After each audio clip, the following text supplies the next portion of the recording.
Today I signed legislation and an executive order to hold China accountable for its oppressive actions against the people of Hong Kong. The Hong Kong Autonomy Act, which I signed this afternoon, passed unanimously through Congress.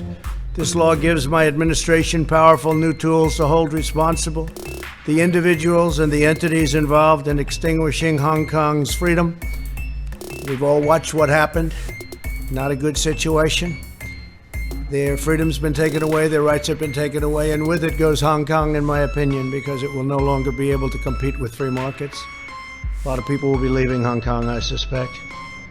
Today, I also signed an executive order ending U.S. preferential treatment for Hong Kong. Hong Kong will now be treated the same as mainland China. No special privileges, no special economic treatment, and no export of sensitive technologies. Thank you, sir. I want to know, when's the last time you spoke with President Xi of China, and do you plan to speak with him in the near future? No, I haven't spoken to him. Well, no, I don't. I have no plan to speak to him. 我想，我方的国安五法及反渗透法，我在这边多次的说明，是透过民主立法的程序，在必要的范围内强化民主防卫，以维护国家安全及自由民主宪政体制的正常运作。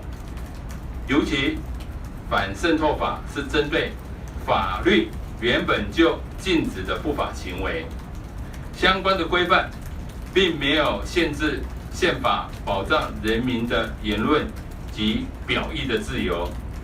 那么，近年许多民主国家也都纷纷采取法治作为，防范境外势力的不法渗透及破坏。